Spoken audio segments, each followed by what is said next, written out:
Thanks for joining us for our welcoming. I think we've got 48 participants now, and we're going to record this session for those that missed out. Begin in a second.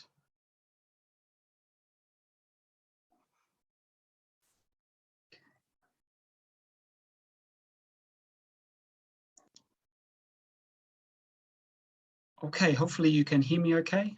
We had some fun power cuts this afternoon, but we're back in business. It's great to see all your faces.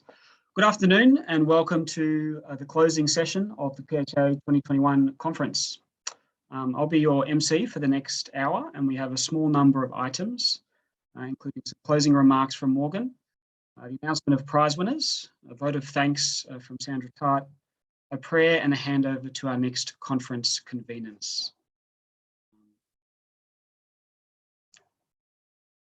The team here at USP are relieved and surprised that this online conference was a success, and looking forward to a break tomorrow, as I'm sure you all do too. I've already thanked a number of USP staff at the welcoming, and Sandra also has her thanks. But I did want to take a moment to specifically praise some of the key silent figures behind the scenes running Zoom. Not all of them presented papers, but they all deserve to be spotlighted. They're sitting in the room. Some of them are sitting in the room there with Morgan. So if you want to zoom out, you can wave your hands. Anna Matandrandra is a PhD student who recently submitted her thesis for examination. It's a comparative study of the descendants of indentured Melanesian labourers in Fiji and Samoa. And she's also juggling assistant lecturing for our first year class of 250 students. So she's been massive helping. So thanks, Anna. Also there's Sonia Sokai, Tongan MA student who's living and studying in Fiji. She's researching the establishment of the Api Tonga and the experiences of Tongan women who migrated to Fiji since the 50s. So she's also been in the back end with our Zoom. And the other student is Penina Wangatambu, who presented this afternoon. She's another MA student, a proud Thikombian, waiting for examiners' reports on a thesis which examines the Itukutuku Raramba of Thikombia, the historical context in which it was created. So all these women have families that have not seen much of them for the last few days. I'm most grateful. Also, we had Mila Vaha, lecturer in politics, who was coordinating the back end for Nick McClellan's panel today, and Nick Hoare, so the other Nick H in the room, who was a JPH editorial assistant, but he pretty well ran a whole stream this conference and kept things going. So thanks very much, Nick H. We really worked together so we didn't lose a connection, and we almost did. We ended up having 3 power cuts, Wednesday, Thursday and Saturday in Fiji. But I suspect not all of you realised, and that's really due to the professionalism of our team. There's some other staff that aren't here today listening in, but they're most helpful. Taragosa Bakarewa, Beniana Nafolarara, Etika Vulavo and Kameli Ravai provided assistance at the most crucial of times. So, all right, I'd now like to take a moment to introduce Ato'ese Morgan Tuimaleali'ifano. Dr. Morgan, or Morgeni, as he's known affectionately at USP, to provide a conference summary. I'm not going to give a big biography of Morgan now. Many of you know him well enough already, and his contribution to the PHA and Pacific scholarship is truly immense. You may not know that Morgan retired from USP at the end of, I think it was 2019. Time flies. Like a fine wine, this is for Max, like a fine wine, Morgan had reached an age where it was time to uncork the bottle, or at least that was according to USP retirement age policy. The intention was we would have a massive party to honour Morgan at PHA 2020, and Max Quanchi and Grant McCall had already volunteered to host the decanting, so to speak, but COVID had other plans. Morgan leaves some big shoes to fill at USP. He's one of the longest serving university staff that I'm aware of. And such was his longevity that he regularly encountered history students whose parents had also been in his classes. He's a familiar face and a comforting presence for many on campus, a bit of a larrikin and a jokester, who could lighten the mood in serious meetings or stuffy ceremonies. It felt like he was a part of your family. Some of us, I can recall, he'd often illegally park all around campus as he rushed to class, and yet he always got away with it because everyone knew whose car it was. Morgan treated everyone on campus like his family. No, I got locked. One time I got locked. Oh, you're unmuted, Morgan. Morgan treated everyone on campus like his family, and he'd give the same attention to the cleaner as he would to a professor or chief. So for a high chief of Samoa, Morgan is remarkably grounded, both figuratively and literally. He's often farming dalo and cassava in the gully behind his house. He had great trust in and respect for his students and was generous too, often contributing to fundraisings, rengu-rengus. He even paid for student field trips out of his pocket. So when staff usually take field trips at USP, they might go to a nearby village. Morgan decided to chart a 12-hour boat to Vanua Balavu. He took his postgrad students to New Zealand and Samoa, some of whom had never been overseas before and didn't even have a passport. Look, he emphasised the personal struggles of many students and always willing to give second chances. Some of my students interviewed him for an oral history project, and as he recalled his time at USP as a student, he said he failed quite a few subjects himself and wasn't a particularly good undergrad student. And I think he identifies with the hardships of juggling family and academic achievement, which is something that's particularly hard at USP for our students. But anyway, you can read a lot more about his early years at USP in an upcoming edited book I'm plugging for Bridge Rail called Serendipity, which I hope will come out in the next couple of years and has a really nice story by Morgan. USP has been blessed to have Morgan on its staff, not only because he's a champion of the principle of regionalism that the university was founded on, but also because of his mana, that undeniable gift or quality that came to the fore at times of crisis within our campus or our own lives. For the history department too, which has had a number of staff come and go, Morgan's been a rock, a foundation on which others have stood and counted on. And some of them in this room, I know you've all relied on Morgan. I'm very proud to have worked alongside Morgan. Relieved he's still with us. He's not gone yet. This is sounding like an obituary now. He's still with us. He's Adjunct Associate Professor in History. He's always providing guidance and wisdom to all of us at campus, and he was crucial at this PHA event.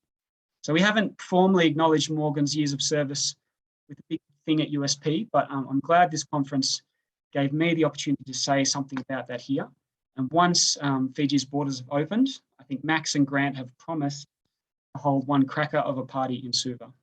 So with that, I think I've said my piece. I'm going to hand over the mic to Morgan. Whawhatai lava, Vinaka.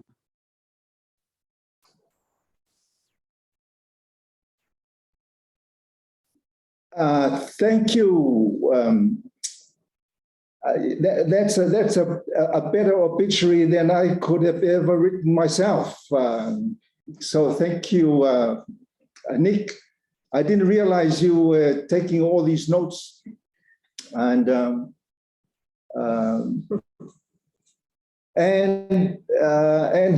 Hattori, a bit of formality, the president, outgoing president, Safua, incoming president, the executive, and here in our studio here, in our room, staff room here is the head of the School of Social Science and Law, or full-time acting head of school. Welcome, and as the curtain comes down on our 24th Pacific History Association conference, Nick has, well, I don't need to speak anymore because he said this will be my extinguishing lecturer, but he's just given a very fine extinguishing lecture himself. So I will try and make this very, very brief. If you make it too long and you sound too serious, something, the gods and the ancestors might say something. And so finally, after 4 days of sharing, of talking and listening, how can we wrap up 2021?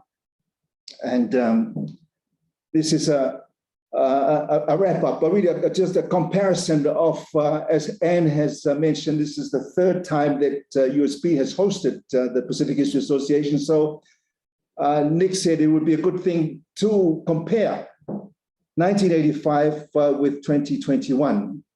And before I do that, I'd like to dedicate a little story, a little anecdote from 1985 to the volunteers, the hundreds and hundreds and hundreds of volunteers, not only in this conference, but over the past 40 years of conferencing. And I know that there would have been a lot more here if it wasn't for the pandemic.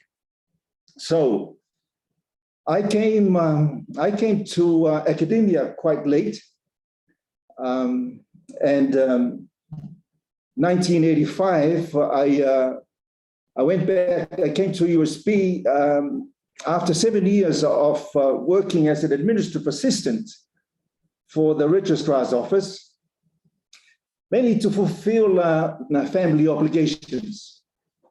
I had a widowed mother at the age of young age of 42, 43, and I had about 9 siblings who were all behind me, and I was the oldest at school, so everybody was still at school. And after 7 years of paying off mortgages and all the fees, I then returned to academia, and I went to Ron Crocombe, who was the professor of Pacific Studies and the president of the PHA at 1985. 1985 kindly accepted me, and so I was there with him and his Fijian colleague, Asisela Ravuvu. And he had just brought the PHA to Suva. And so I became a volunteer, a conference volunteer. I'm not quite sure how I got into it, but I became a volunteer. There was already a committee there, headed by the head of history and politics at that time, David Routledge, and Malama, and I think Jackie might have been the rascal or the troublemaker at that time, and Robbie and others that were there. So after the opening, I went home tired, and just after a shower, the phone rang, and it was Ron.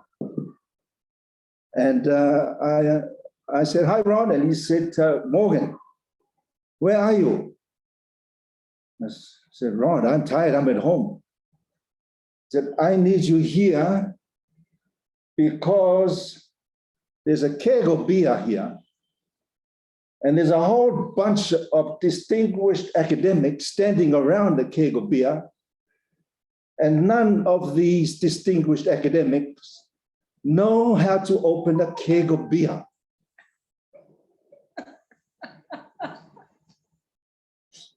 So, feeling, my chest puffed out, and I said, "Oh, finally, there's something that I can do.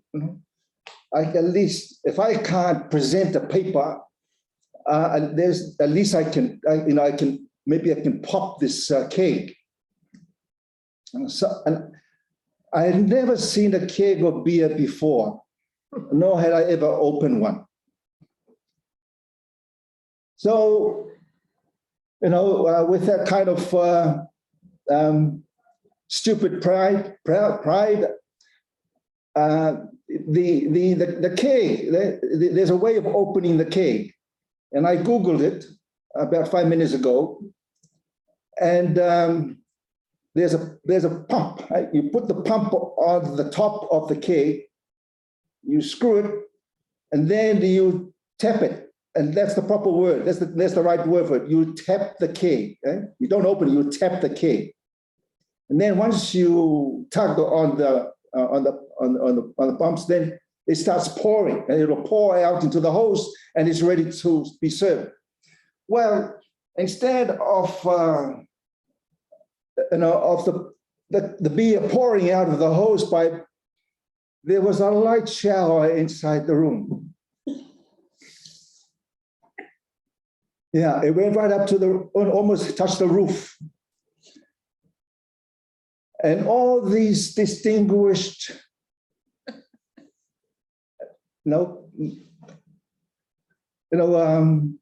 ANU, mainly ANU seniors, got their beer instantly and directly.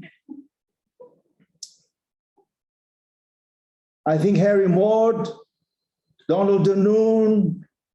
I think Neil Gunson might have been there too, sitting in the background. Bob Langdon. All men. All men. All men, all silly old men who couldn't open a keg of beer. And I had beer all over my face as well. So, it turned out apparently everybody had their beer directly, instantly, and they got drunk from the outside instead of getting drunk from the inside. And Oscar Speight then performed. At the end of that beer drinking session, he performed the Fijian Meke, which Stuart Firth wrote, "No one will ever forget."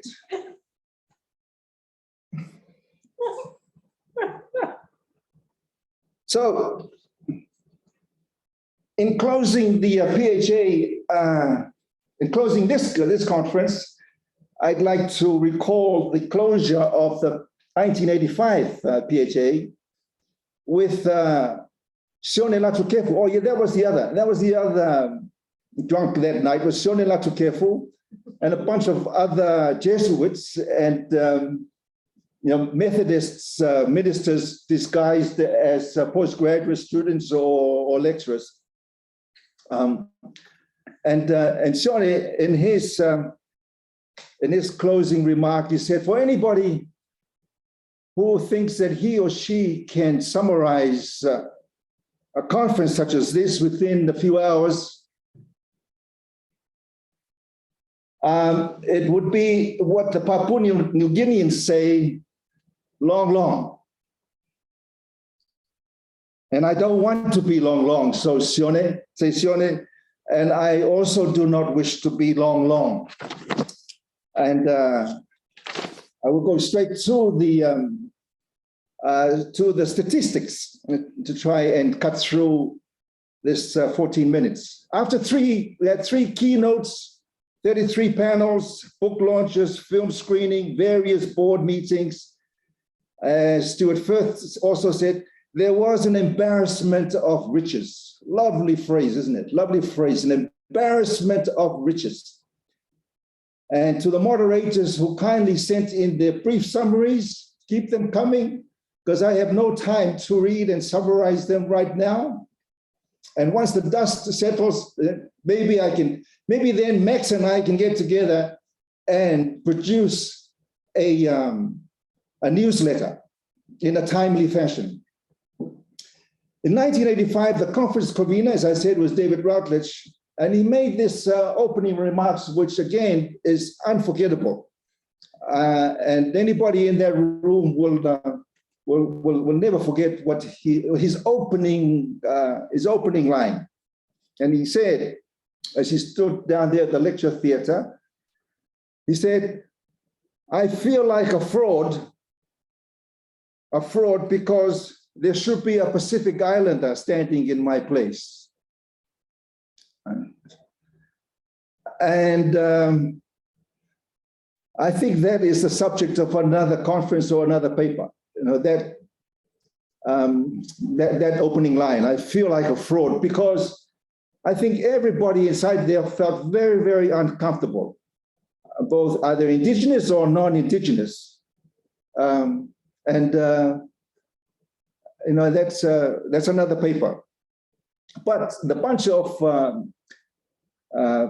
Pacific historians that conceived of PHA, they were a bunch of people that usually huddled around an institution somewhere down in Australia, and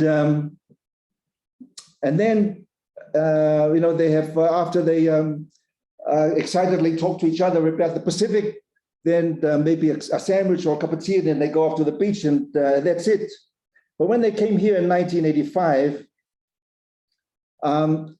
the Pacific History Association transformed from a group of crazy specialists to a national event. It became a national event in 1985. And The conference was opened by the Fiji's Deputy Prime Minister, Ratu David Tuimaleali'ifano, and the keynote was Albert Wendt, the Professor of Pacific Literature. And according to another former PHA president, Norman Douglas, the conference shifted the focus towards Pacific Islanders, and it was reinforced by Tuimaleali'ifano and Wendt's presentations. Wendt said in his "What we are what we remember," Wendt asserted that an alien memory had been in place for too long, which had erased the memories, local and indigenous memories and languages. This experience, of course, is not peculiar to Pacific Islanders. As we now know, it was also a familiar line in the other parts of the world, Africa and Asia. So, 1985 and 2021. In 1985, there was no theme. Can you believe that? A conference you had in 1985 and there was no theme. And the program was chaotic. The theme only emerged at the end of the conference. I guess they thought, oh, we have to have a theme. So they fished around for something and they came up with the theme of making history. And making history was because they had come to Suva and it became a national event. In 2021, in their own words, kept the speakers on track and the integrity of the program was maintained throughout, except for some withdrawals and last-minute additions.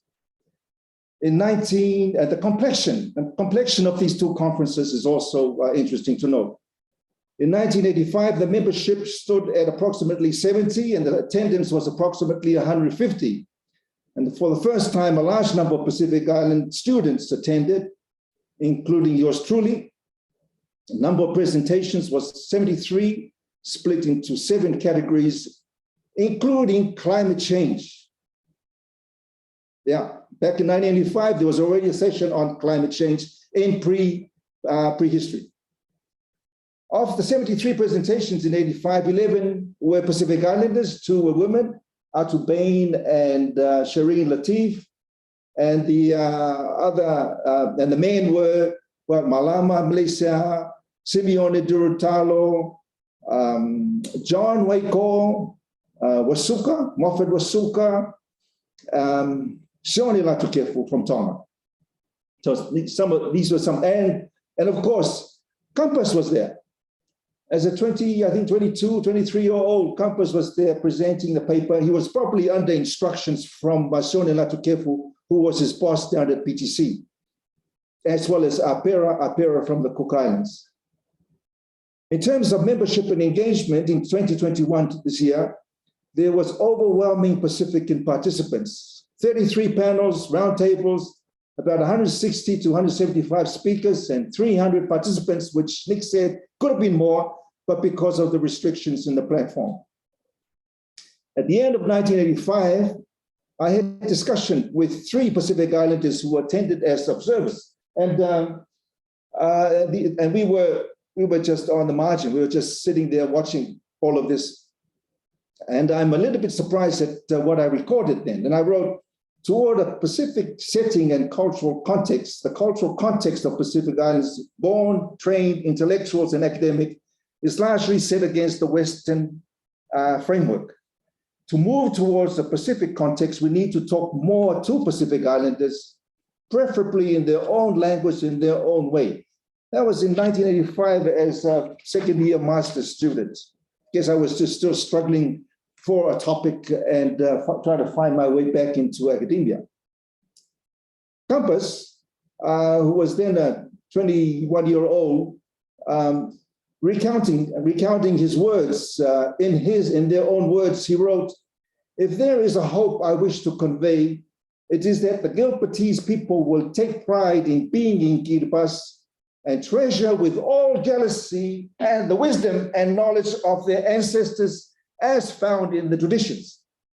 I'm sure if he were here with us today, I don't think he would mind this interpretation. if there is hope I wish to convey, it is that the people of Pacifica will take pride in being Pacifican and treasure with all jealousy the wisdom and knowledge of their ancestors. So what are some of the key takeaways from 2021? Getting to the end. In the context of relentless ideological and geopolitical power play staring at us day in and day out, between US this side and China and the others on their side, I think it's time we need to follow up on some deliberate and purposeful action. That might sound a bit strong. A lot of wisdom and talanoa and methodologies have been shared within the last 3.5 days, not only to empower, but to weaponize, I love that word, to weaponize our young people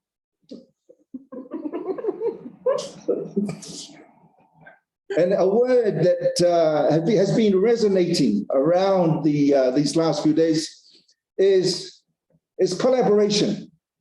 Collaboration, but it's also talanoa, isn't it? Talanoa has been used a lot.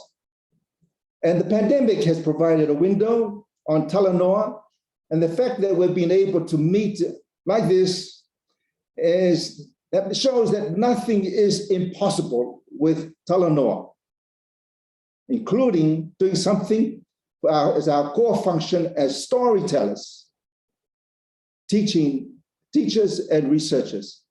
Nothing is impossible with talanoa. So, as we move from Silver to Deacon in 2023, in the next 24 months, we that are left behind in the Pacific, merging Pacific Island-based students and academics, we're going to be feeling not only very, very sad and feeling sad and missing everybody that this forum has provided, but we're also going to be left out of the mainstream debates. And those with teaching responsibility, like Anne, who's teaching 250, Sandra, 250 students, first-year students. Those with teaching responsibility, like these kinds of people, I think in history, in law history, there's over 660 students carrying heavy teaching and marking responsibilities, and are also expected to keep a steady flow of publication to hold on to their position in the academic hierarchy and to advance, if at all. Opportunities for study leave and sabbaticals are becoming a thing of the past, becoming rare and difficult to obtain. This may not always be the case for some, but the world of academia is a relatively new field of endeavor in Pacifica, where the prime preoccupations of us in the islands tied to villages, extended families, genealogies, churches, they orbit around these customary obligations, church and villages and extended families, and maintaining, these genealogical connections, on top of our nuclear responsibilities with young families. And as a consequence, course development, research, and publications are pushed aside. Online talanoa or online collaboration eases the isolation, lessens the burden of customary practices, and re-energizes us in the island to do teaching, course revision, research, and writing. Talanoa, can we come together to talanoa? This time as history teachers and lecturers in the region to jointly teach a common course, at least a core course in Pacific history. So for example, instead of 3 or 4 history departments in 3 or 4 institutions, the lecturers, the 3 or 4 lecturers come together and teach one core course, teach it together, collaborate, and contribute 2 or 3 classes or weeks, right, to this common core course. The advantages are many. One, more time is devoted to research and doing what they need to do in order to advance in the academic hierarchy. Two, opportunities available to discuss research collaborations. And three, more opportunity to facilitate interdisciplinary collaborations. And how can this be achieved? Well, we've got a magic course here called PHA2021 Pacific History. It was developed 5 or 6 years ago by a group of experts who came together and put together this course. All specialists, they put together this course, and it's now offered online. They all agree. Who were they? Well, it was Papua New Guinea, Sam, what's his name again, Max? Sam Curry. Sam Curry, yeah, Sam Curry, the one that died, and he did his book on the police. August Kitaway. August Kitaway. Yeah, August Kitaway, and Luis was also part of their group. Luis Mataya from the NUS, the archaeologist from Numia. He researches more than teaches. And there was also Bambridge Tamator from the University of the institutes and universities there in French Polynesia. So there was a group of these expertise that came put this course together, and it's available. And they all accepted to teach it once the online platform comes in. And I'm very glad that Luis has just reminded us that they now have the platform at the National University of Samoa to teach it. The only thing that is left is the accreditation. And that's the next. And that's where this is where the Pacific History Association, Safu and Adrian, I think this is where we can play a vital role. Yeah, we all come together at the end and said, oh, that was a wonderful, spectacular panel.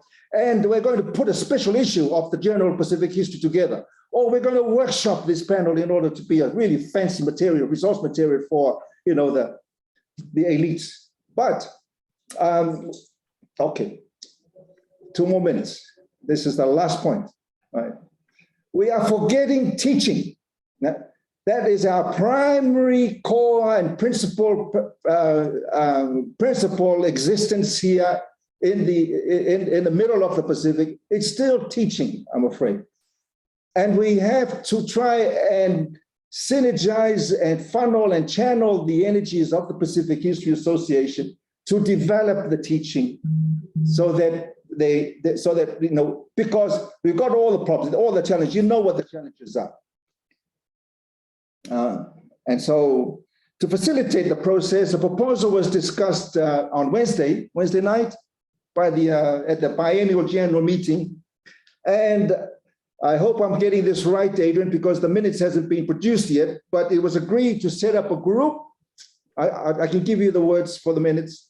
It was agreed to set up a group to consider the USB course for accreditation and recommendation to universities interested and willing to participate in this teaching talanoa/collaboration.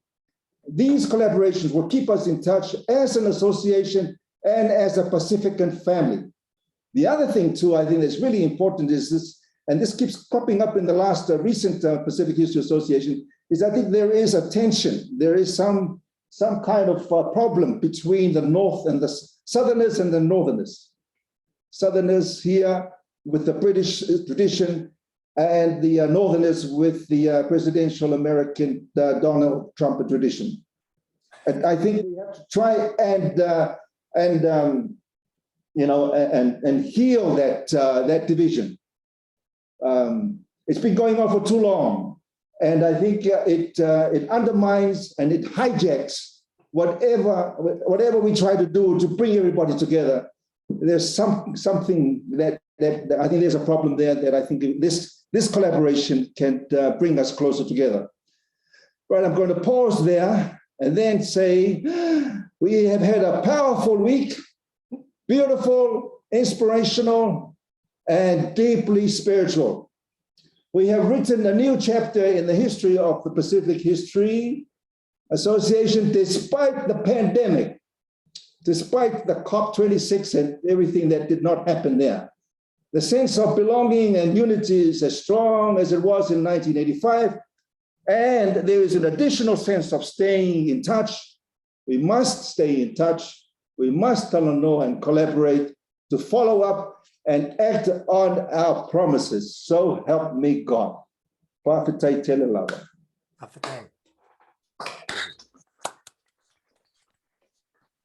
Thank you, Morgan. Apparently there was the noise of clapping. Well done. Thank you very much. I'd like now to invite Monica Labriola from the University of Hawaii to announce our first prize, the Gunson Essay Prize. Okay, hi everyone, can you hear me? Yep. Okay. Aloha mai kako and Yahweh Komalog. Thank you, Nick and Morgan, and all the organizers and volunteers for an amazing conference. I know this has not been easy to pull off, but you've done a wonderful job and likely pointed the way for hybrid PHA conferences in the future. That said, I hope we will be able to see each other in person rather online next time. As Nick said, I'm Monica Labriola, and I'm coming to you from the island of Oahu in Hawaii on Kanaka Maoli lands illegally occupied by the United States for more than a century. And I'm here to present the Gunson Essay Prize as a member of the board of the Journal of Pacific History. The Gunson Essay Prize was established in 2012, and it's a prize of that comes with a $1,000 Australian dollars to the winner, and it's awarded by the Journal of Pacific History every 2 years or in conjunction with the Pacific History Association's biennial conference. The prize promotes the work of scholars at the early stages of their research and also pays tribute to Dr. Neil Gunson from the Australian National University for mentoring so many students and scholars over a lifetime of dedication to Pacific history. And as I said, I've been nominated to present the award this year on behalf of the board of the Journal of Pacific History. First, I want to note that we received a number of very high quality submissions this year, which made the reading easy, but the decision quite difficult. Wow, students, you are doing amazing work, and the future of Pacific history is in good hands. Before presenting the award for best paper, I want to note 2 papers that were determined by the judges to be of very high quality and deserving of commendations.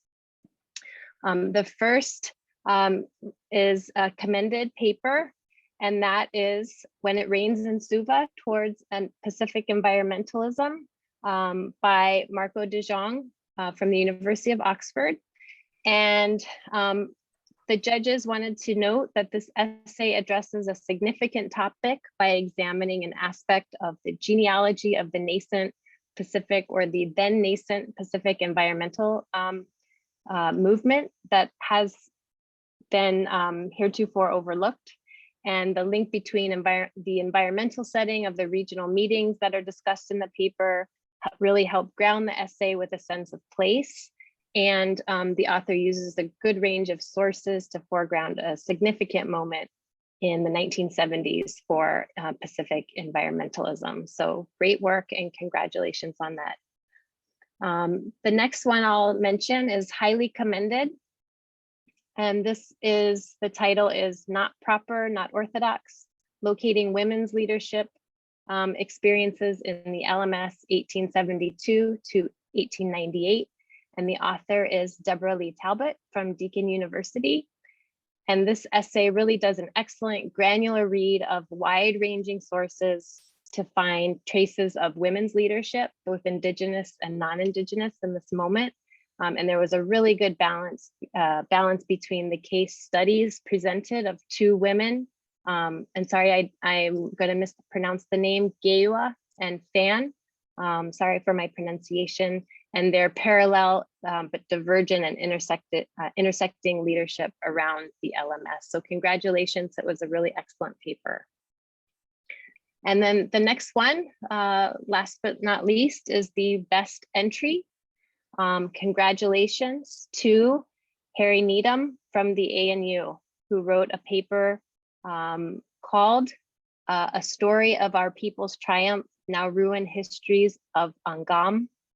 And I just want to say that the judges decided to award this essay with the best entry prize for its very strong and impressive focus on Nauruen voices and perspectives of their own history and identity, as well as its clear emphasis on orality, oral traditions, and Indigenous history and narrators.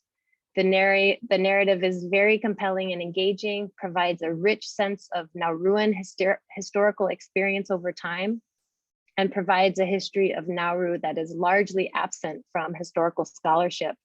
And in doing so, really makes a significant contribution to reframing our historical understanding of Nauru and Nauruan people, histories, and identity.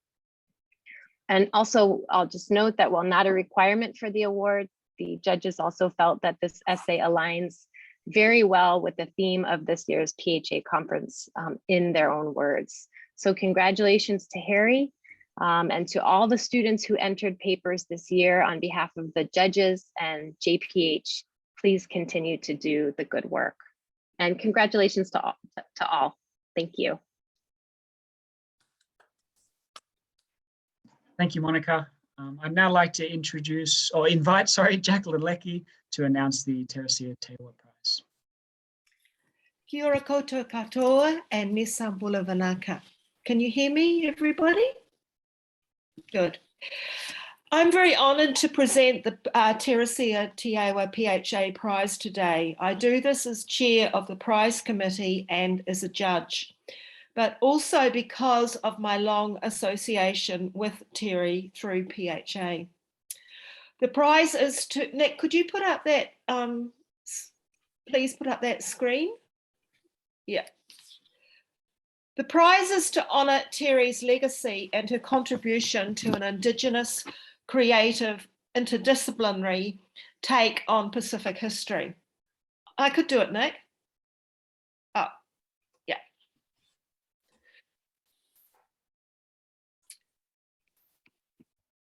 Okay. Yeah, great. As I said, the prize is to honour Terry's legacy and her contribution to an Indigenous, creative, interdisciplinary take on Pacific history. I knew Terry from the 1990s through USP, which included evenings at Traps Bar and being privileged to hear some of her poems and performances as part of the New Wave Collective. During a large part of my years as secretary and treasurer of PHA, Terry was the president. And then after 2006, and I don't know quite why we did this, but we swapped roles and she became secretary. I was the vice president and then I was president. And this partnership lasted up until 2016. So we obviously worked well together. What I strongly remember is that we communicated not just through phone calls and formal communications, but through body language at the conferences, eyebrow raising, the sideways glance, a quiet smile or laugh. We tried to make things work for PHA and we were both committed to an inclusive and creative, non-patriarchal PHA. I know that Terry wanted a more Indigenous and activist orientated association, and in our quiet ways we did this, and throughout this we became respectful friends. Now Terry's funeral took place in 2017 when I was in Fiji. I was on a boat with Christine Weir.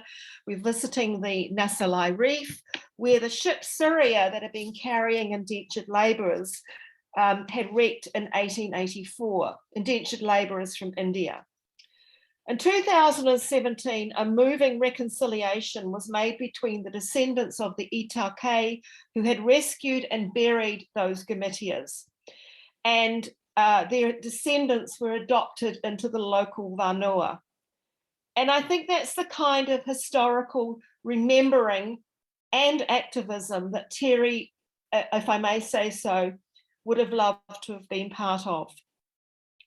And I think Terry would have been delighted to know that we have had 4 finalists in a prize to honour her memory, scholarship, creativity, and service to PHA. So it's fitting that this inaugural award is at the Suva conference, because many of Terry's roots are from here as a young woman, and then in 1996 teaching history and politics at USP. Now, before I say more about the prize, I would like to thank the PHA executive who helped formulate the criteria for the award. And I'd especially like to thank Adrian Muckle and Anne Hattori for their very sage advice. And we drew up the criteria in consultation with Teresa's sister, Katerina, and Teresa's husband, Sean Mellon. Manaka Vakalevu. The prize is for students and emerging scholars who would present at this conference. They had to submit a draft paper on a topic relating to the history of Pacific peoples and their islands, and which promoted the innovation, originality, and critical creativity that characterized Terry's work. They were also asked to keep within the conference theme of in their own words. So the judges read those draft papers and watched the presentations, keeping in mind that there were likely to be, and there were difficulties in presenting through Zoom. And the first time that we had run this kind of conference, but also opened up an award that emphasized creativity. We would like to congratulate those who submitted. We did not have a large number of people submitting, and so I'm not going to name who the finalists were, but I just want to say that you're all doing exciting work. So the winner of the inaugural Teresa Teawa PHA prize is, drum roll someone, the winner is Talai Mangione, who presented on Art Story of the Nuclear-Free Pacific. This was a really lovely presentation. Talai really brought out the value of historians working with different media, working with sound as well as the written and the visual. We applaud the way she has highlighted Pacific cultures as cultures of listening, the bringing to the fore of Indigenous voices, and we look forward to how this will play out to facilitate intergenerational dialogue. Because Talai was playing recordings, she played a recording and was referring to people that some of us oldies, we can remember those conferences. So we like the way that Talai was speaking across generations. She captured the creative, youthful spirit of the time through resistance. So very hearty congratulations, Talai. As I say, the check will be in the mail, and keep up your fantastic research to combine contemporary history with creativity and voice. Manaka Vakalevu. Manaka Vakalevu. Fantastic. Thank you, Jackie, and congratulations, Talai. Just find my notes. Okay, we're almost at the end. The next person I want to introduce is in the same room as Morgan, and we accidentally misprinted her title in the conference program. She's acting head of school of the newly formed School of Law and Social Sciences, but I can tell you now she does as much work, if not more, than a regular head of school, if there is such one. History has survived and flourished under Sandra's calm, cool leadership. And like Morgan, she's a steady hand and a long time USP academic that knows the ropes. So she gave up her Saturday to come in. There was power cuts at her house, so I think she drove into USB, and she's going to give us a vote of thanks. So thanks, Sandra. Just might need to unmute your mic. Thank you, Nick. I actually was going to do this from home as we discussed yesterday, and when the power cut hit and it wasn't ending anytime soon, it was I was hoping I could come in and that there would be power here. Unfortunately, there was power. And let me add my congratulations to the two prize winners, Harry and Tale. It is my honor as acting head of School of Law and Social Sciences at USB to be able to give the vote of thanks today. But it is also a personal privilege and honor to be here because I was also a very long time friend and colleague of Terry, and I'm very moved to be able to witness the award of the inaugural PHA2021 Prize and to see Terry's legacy and memory live on. I think this is a fitting finale to what has undoubtedly been a rich and vibrant conference. And as I mentioned to Nick yesterday, I'm still marveling at the breadth of topics covered in this conference and the wonderful diversity of presenters. This is surely a testament to the vitality of Pacific history studies and to the Pacific History Association. I'd like to pay tribute to the leadership of the outgoing president of the PHA, Anne Hattori, and to congratulate the incoming president, Safua Akeli Amama.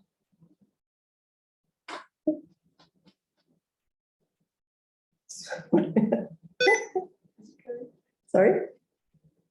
It's my screen is frozen. my apologies. I'm very proud that USP and the School of Law and Social Sciences have hosted this event.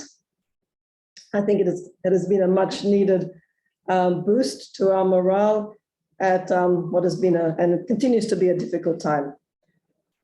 I'd like to acknowledge the incredible effort of the organizing committee, my colleagues here in the room here with me, Morgan, Jacqueline, Anna Waite, Dario, who's not here yet, and of course, Nick. Thank you all for the vision and the dedication, and congratulations on the success of this conference. I'd also like to thank the various panel chairs, Anurag, Subramani, Robert, Nicole, Matthew Hayward, Libby Fong, and Mila Vaha. And to acknowledge the invaluable support of our technical and administrative team, in particular Tarai Vosa, Bakerewa, Viniana Nadola, Rara, and Etika Vulavo. And finally, I'd like to acknowledge all of you who have participated in the conference. Thank you all for your contributions, for your engagement, and for your support. This could not have succeeded without your combined input. On that note, I would now hand back to Nick. Thank you. Thanks, Sandra. We started our conference with a prayer, and Jackie Ryle, who's in that room next to Sandra, also suggested a short prayer that we found on YouTube. So I might share my screen and play that. The prayer was created by the Most Reverend Dr. Winston Halapua, who you saw at the welcoming, and Reverend James Bhagwan for an ecumenical service in Copenhagen in 2014 at the launch of the 5th International Panel for Climate Change report. It has since been shown at climate change conferences all over the world, interweaving in spirit, words, and images, Pacific peoples, oceans, and lands, the past and the present. It also depicts relations between the Pacific and the wider world concerning the future of a beautiful region. This is particularly poignant following COP26. A Pacific prayer for the Moana draws the interconnected themes of our conference in their own words together, bringing it to a conclusion which, grounded in the past, points with hope to the future. I know when I'm going to be watching this, I'll be thinking of Compass, so enjoy.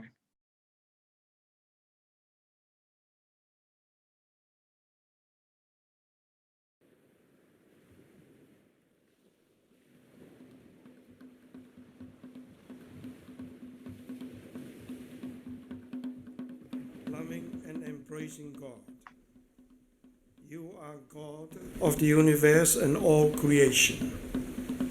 You create and give life and see that your creation is good. We praise you for your gift of the Moana, which covers most of the surface of your planet Earth. We thank you for the oceans of the world. We thank you for the flowing of the oceans into one another and around the continents and islands. We thank you for the life-giving of the oceans, for the oxygen, food, and resources they continually provide. We thank you that the ocean is home for most species, small and great. We are people of the Moana. Our ancestors navigated by the stars and crossed the waves to find new homes. The voice of waves breaking on the reef speaks of your constancy and your love and your care for creation. May we hear the cries of sea creatures endangered by the selfish greed of humanity. May there be deep listening to the voice of waters rising to engulf land. May ears be open to the groaning caused by refusal to honor creation. May ears be open to suffering caused by a love of power which destroys. We beat a loud drum alerting people around the world to the danger of climate change, which threatens nature and human life. We blow a conch, calling for the worship of a life-giving God of immense goodness. Our forebears set out across the ocean. We set out on a venture to protect our home, the planet Earth. Help us to challenge short-sighted greed. Help us to address unjust structures and practices and to change our relationship with creation to one of care. We affirm our guardianship of the precious gift of creation. We have a vision. We have courage. We have your guidance. We have the presence of the risen one, whose power to love is greater than all the power of destruction. Grant that together we may bring peace to our planet Earth, to its many creatures and its many people. We lotu in the name of our God, Creator, Redeemer, and life-giving Spirit. Amen.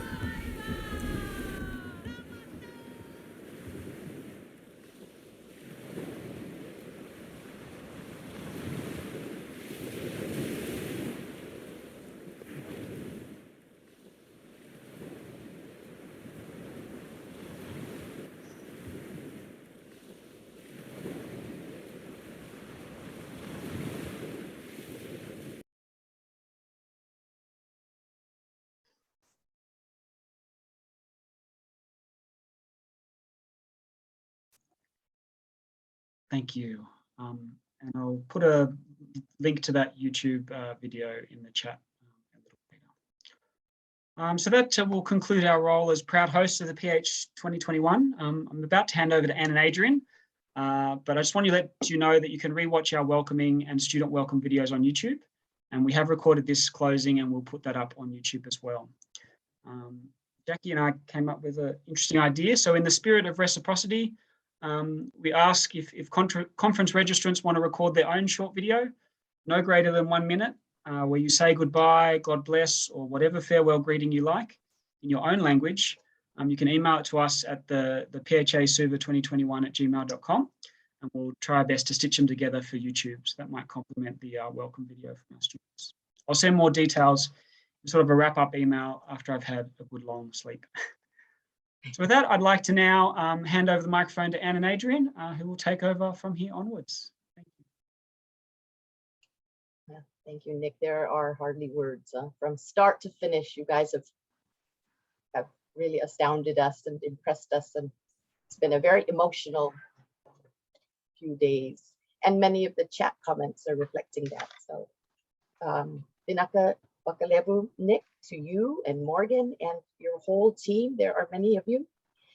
I know that I can speak for every single one of us, and even the 250 who are not here, in congratulating you for a magnificent conference. We will long remember this conference, and not just because of COVID, and not just because of Zoom, and not just because of the power cuts and the technical issues that we all actually expected more of. Frankly, I did. We will remember this because of the many, many engaging, enlightening, entertaining, and enjoyable papers and the keynotes, the camaraderie across the conversations during these sessions. So we really, on behalf of the Pacific History Association, thank you for all the work that you have done to weave the 300 of us together into one Pacific history community. Nick and Morgan, I wish we were all together in Suva right now. Right now, we would be hugging and kissing and crying. And this is really about the time when I would be calling you to the stage, and people would be clapping, and so everyone clapped and screaming and showering you with affection. And until we meet again, please accept our virtual tokens of affection. This is really heartfelt. This is not just lip service. I mean, really, we are all touched by the huge amount of work, when it would have been so much easier to say, oh, we'll just wait till this COVID's done and then we'll talk conference. With all that Fiji's been through, and all that USP has been through, and all that you have been through personally, this is really an amazing thing that you have done for all of us, bringing us together, and I'm very touched. And I thank you. At this point, I would like to introduce our new PHA president. For those who do not know her, I know Adrian sent an email out already, but I would like to introduce Tuimaleali'ifano, Dr. Safua Akele Ama. Safua holds a PhD in history from the University of Queensland in Australia, and she was appointed this year to be the head of history and Pacific cultures at Aotearoa's Te Papa National Museum. And prior to this, she was director of the Center for Samoan Studies at the National University of Samoa. So I know on behalf of all of PHA, we are honored and excited to welcome you to the presidency. O Nisa Pula Vinaka, tēnā koutou katoa, Mode and Vinaka Wakalevu, to the USB organizers for hosting, as Anne's mentioned, a great conference. And it's very daunting to follow in the footsteps of Anne, because I've followed Anne since my MA studies and her work on leprosy and health. So I really recognize and acknowledge Anne's role in the scholarship of the Pacific, and also being a mentor for many of us as well. So thank you to the PHA community for the opportunity to support and contribute to the growth of PHA over the next few years. See you all soon at the next conference, and look forward to working with our committee. So nō reira, tēnā koutou, kia ora tātou.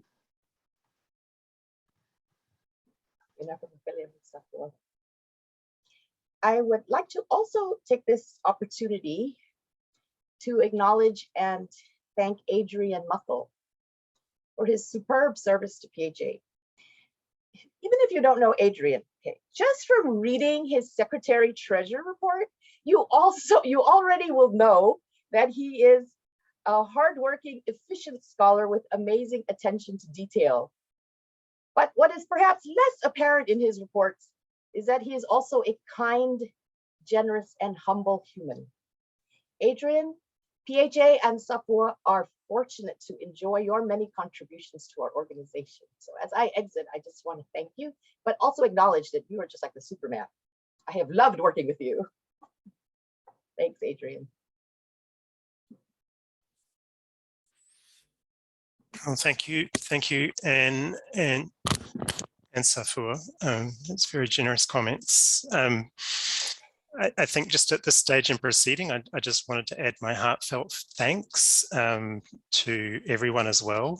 I guess everyone who's still here in the room for being here, as it were, and participating.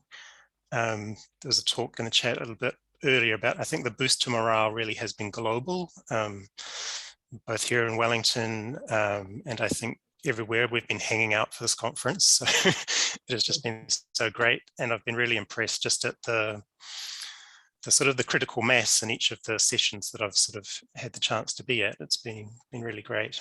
And it's been wonderful too to see both old and new faces at the conference. I think that is certainly one of the things that that Zoom brings to us, a new audience, I think, as well, and new participants.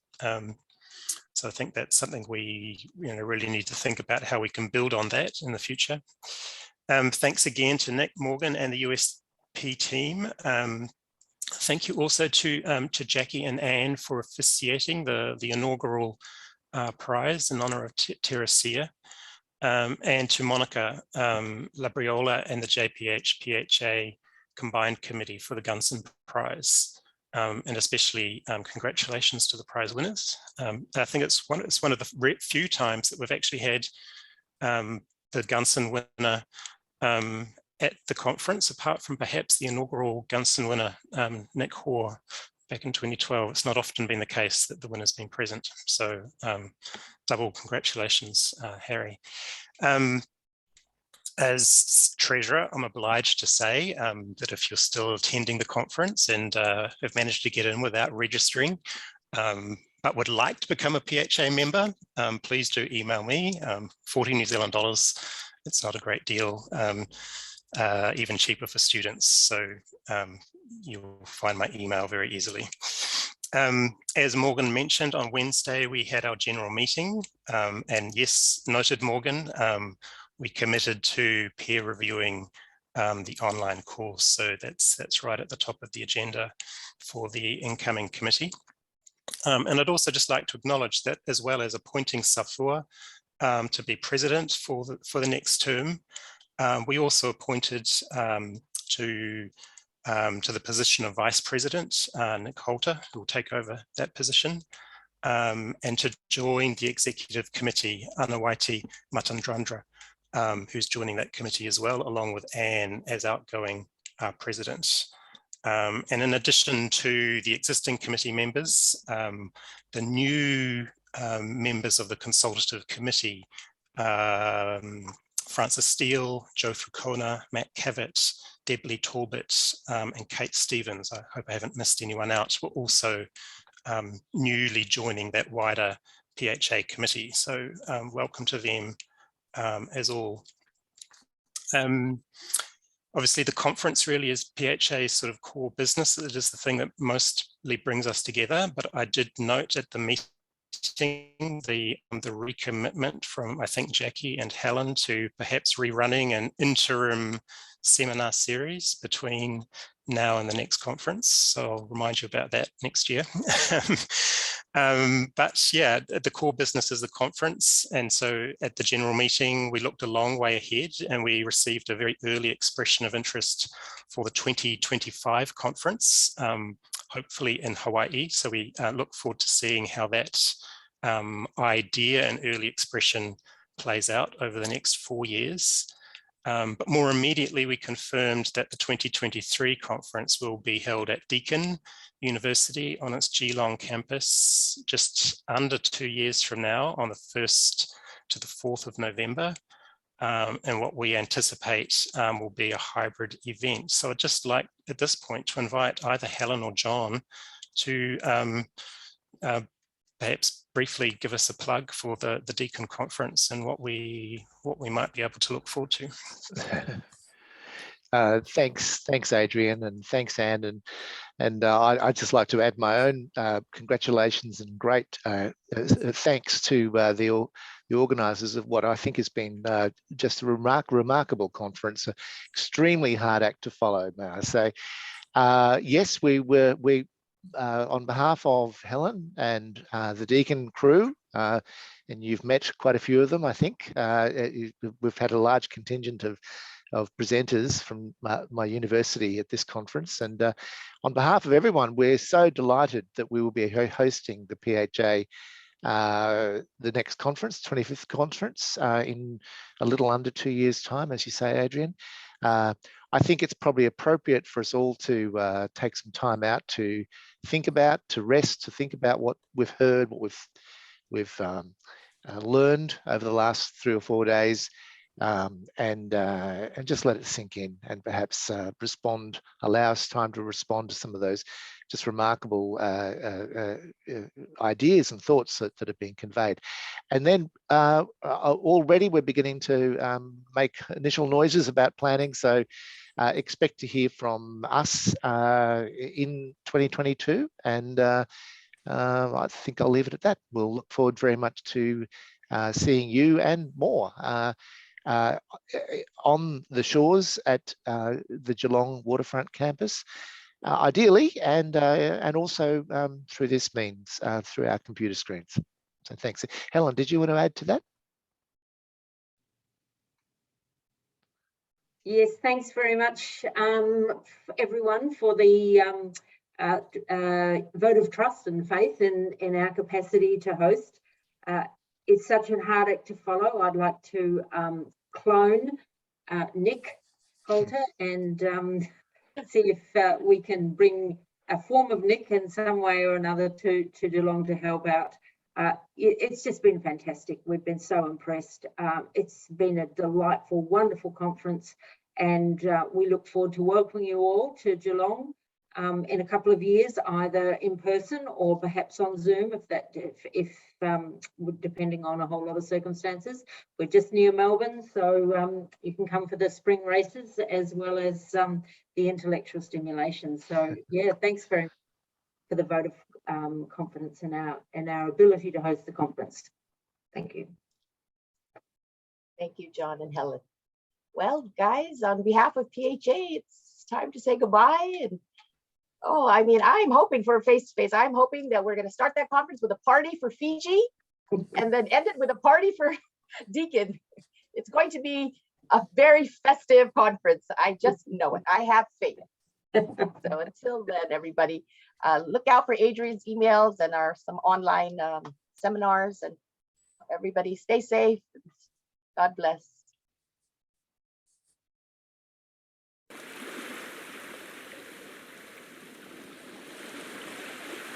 Adrian, that went well.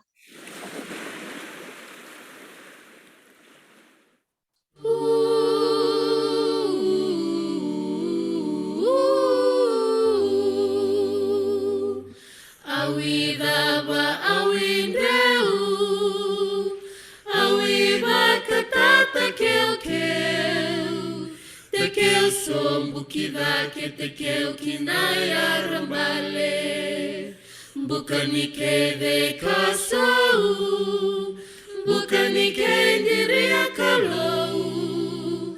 Tembuta menda kana menda laki sisili kisawana. Oh.